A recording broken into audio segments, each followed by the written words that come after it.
ప్రభునందు మాకు అత్యంత ప్రియులైన దేవుని ప్రజలందరికీ యేసుక్రీస్తు వారి శుభనామంలో హృదయపూర్వకంగా శుభాలు తెలియజేస్తున్నాను. Good morning everyone. మీరు మీ కుటుంబం క్షేమంగా ఉన్నారా?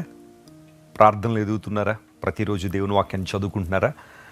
ఉదయాన్నే లేచిన తర్వాత ప్రార్థన చేసుకుని కాసేపు దేవుని వాక్యం చదువుకున్న తర్వాత ఇలాంటి వాగ్దాన సందేశాన్ని వినడం వలన ఆ రోజంతటికి కావలసిన ప్రోత్సాహాన్ని ప్రభు లేఖనాల నుంచి మనం పొందుకుంటూ ఉన్నాం.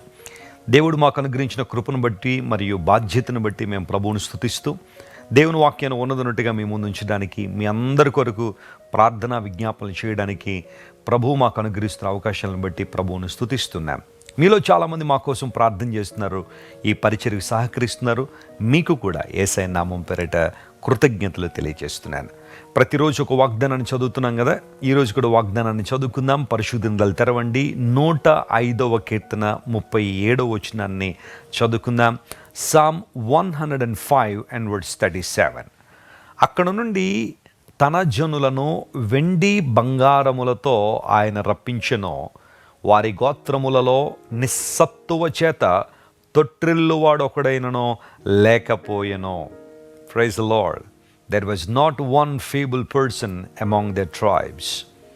బలహీనుడు ఒక్కడు కూడా లేకపోయాను, నిస్సత్తువ కలిగిన వాడు ఒక్కడు కూడా లేడు.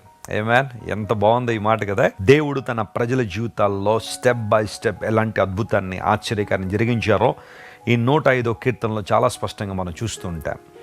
ఇశ్రాయేలు ప్రజలు ఐగుప్తు దేశంలో సుమారుగా 400 సంవత్సరాలు, 4 శతాబ్దాలు బానిసలుగా ఉన్నారు. ఒక పరాయి దేశంలో అన్ని సంవత్సరాలు బానిసలుగా ఉండడం అనేది చాలా కఠినమైన పరిస్థితే.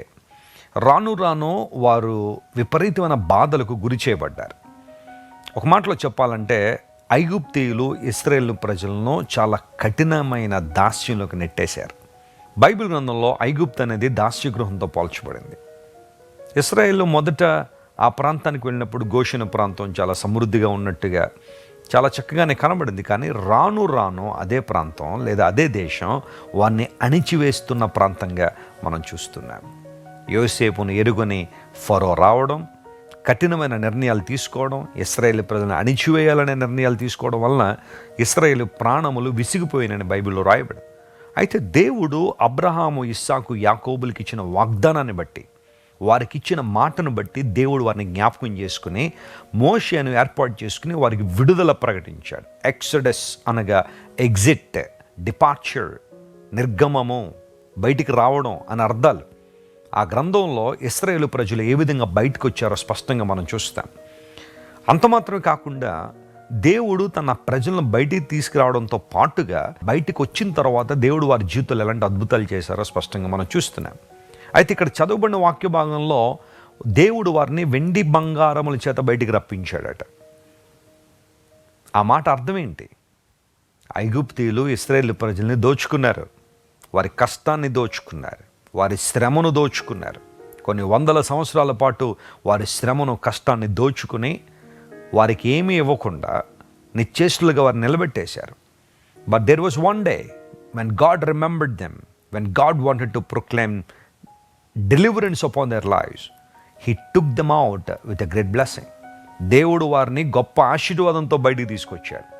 శ్రమపడిన ఏండ్ల కొలది, కష్టపడిన ఏండ్ల కొలది, నష్టపోయిన సంవత్సరాల కొలది దేవుడు వారిని ఒకే రోజు ఆశీర్వదించాడు. ప్రైజ్ ది లార్డ్, హల్లెలూయా. ఐగుప్తీయులట ఇశ్రాయేలు ప్రజలకి వారి వెండి బంగారాలు ఇచ్చి పంపించారట. ఈరోజు నీ జీవితంలో కూడా వెస్లీ గారు, నేను చాలా కాలం కష్టపడుతున్నానండి, చాలామందికి మేలు చేశానండి, చాలామంది నన్ను ఇబ్బంది పెట్టేశారండి, లేకపోతే ఆ పరిస్థితుల్లో నేను నష్టపోయాను, ఈ పరిస్థితుల్లో నష్టపోయానండి, భవిష్యత్తు నువ్వు అనుకున్నావేమో. Don't worry my friend, there is a day in your life God is gonna remember you. దేవుడు నేను జ్ఞాపకం చేసుకునే రోజు రాబోతుంది. దేవుడు సకల ఆశీర్వాదములతో నువ్వు కోల్పోయింది ఏదైతే ఉందో, నువ్వు నష్టపోయింది ఏదైతే ఉందో, దానికి అనేక రెట్లతో దేవుడు నిన్ను ఆశీర్వించడానికి ఇష్టపడుతున్నాడు. ఆయన వెండి బంగారంతో బయటికి రప్పించాడు. ఆయన బలహీనులుగా వారు బయటికి రాలా, పేదవారుగా బయటికి రాలా. వారు ఏదైతే నష్టపోయామనుకున్నారో, ఏదైతే తన శ్రమను దోచుకున్నారో, అదే ఐగుప్తుల్ని మనసులు మార్చి ఇశ్రాయేల్ ప్రజలను ఆశీర్వించి బయటికి తీసుకొచ్చాడు. నీకు విషయం తెలుసా? నీ దేవుడు ఎంత గొప్పవాడంటే ఈరోజు ఎవరైతే నన్ను ఇబ్బంది పెడుతున్నారో, ఈరోజు ఎవరైతే నిన్ను కష్టాలకు నెట్టేయాలనుకున్నారో ఒకరోజున దేవుడు వారినే వినియోగించుకుని వారినే దేవుడు వాడుకొని నిన్ను ఆశీర్వదిస్తాడు. ఆమేన్. నమ్మిన వారు స్తోత్రం చెప్పండి. హల్లెలూయా. బాధపడద్దు, కృంగిపోవద్దు. అయ్యో నేను చాలా కష్టపడ్డానండి, ఈ ఆఫీస్లో, ఈ యూనివర్సిటీలో నేను చాలా ప్రయాసపడ్డాను, ఈ ఆర్గనైజేషన్లో నేను చాలా ప్రయాసపడ్డాను, నన్ను ఒట్టి చేతులతో పంపించేయడానికి ఇష్టపడుతున్నారండి అని బాధపడుతున్నావా? నో, నువ్వు ఒట్టి చేతులతో రావు. దేవుడు నిన్ను నింపి నిన్ను ఆశ్రయించి బయట తీసుకొస్తాడు. ప్రయాణం ప్రారంభించిన వారిలో నిస్సత్తువ కలిగిన వాడు ఒక్కడు కూడా లేడు. ఎందుకోసం అంటే వారికి దేవుడు బలం ఇచ్చాడు. ఐగుప్తు ఫుడ్ కాదు వారికి బలం ఇచ్చింది, ఐగుప్తులో ఉన్న ఆహార పదార్థాలు కాదు వారికి బలం ఇచ్చింది. దేవుడు వారికి బలం ఇచ్చి సత్తువ అనుగ్రహించి వారు నడిపిస్తున్నాడు. ఈరోజు అందరూ నిన్ను ఫీబుల్ అంటున్నారా? నువ్వు నిస్సత్తువ కలిగిన వాడు అంటున్నారా? బలహీనుడు అంటున్నారా? నో, ఆ మాటలు నమ్మొద్దు. నువ్వు బలహీనుడు కాదు, నువ్వు నిస్సత్తువ కలిగిన వాడు కాదు. దేవుడు నీ ఎముకలను బలపరుస్తున్నాడు. క్షామకాలం నేను జ్ఞాపకం చేసుకున్న దేవుడు నిన్ను బలపరిచి ఆశీర్వించడానికి ఇష్టపడుతున్నాడు. ఆయన లుక్ అన్ టు గాడ్, ఆయన వైపు చూడు.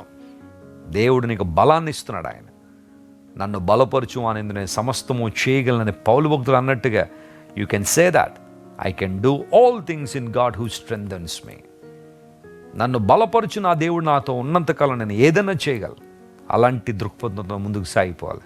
నేను ప్రార్థిస్తున్నాను, నీ కుటుంబంలో నిస్సత్తువ కలిగిన వారు ఒక్కరు కూడా ఉండకుందురుగాక. హల్లెలూయా.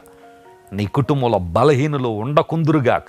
ఆత్మలో, మానసికంగా, శారీరకంగా బలవంతులుగా దేవుడు మనల్ని తీర్చిదిద్దాలనే ఆశిస్తున్నాడు. ఆయన్ని పట్టుకుందామా? ఆయన వైపు చూద్దామా? కళ్ళు మూసుకోండి.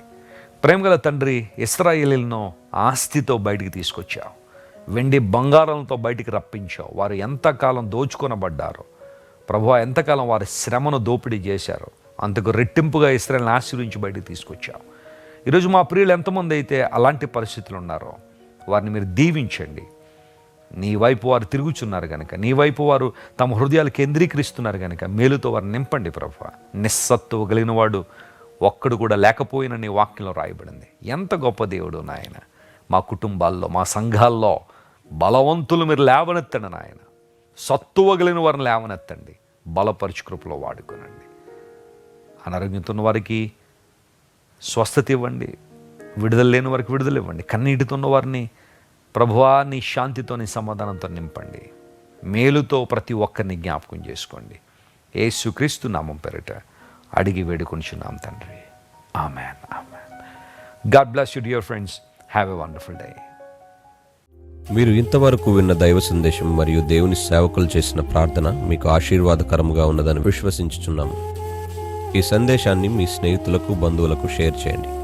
మీకు ఏదైనా ప్రార్థన అవసరత ఉన్నచో మా ఫోన్ నంబర్లకు కాల్ చేయండి. దేవుడు మిమ్మల్ని ప్రేరేపిస్తే విశ్వాసంతో సాగుచున్న ఈ పరిచర్యను ప్రోత్సహించండి.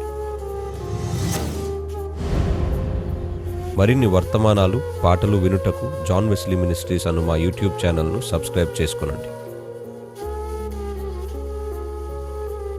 ప్రభువైన యేసుక్రీస్తు కృప మీకు తోడైండును గాక.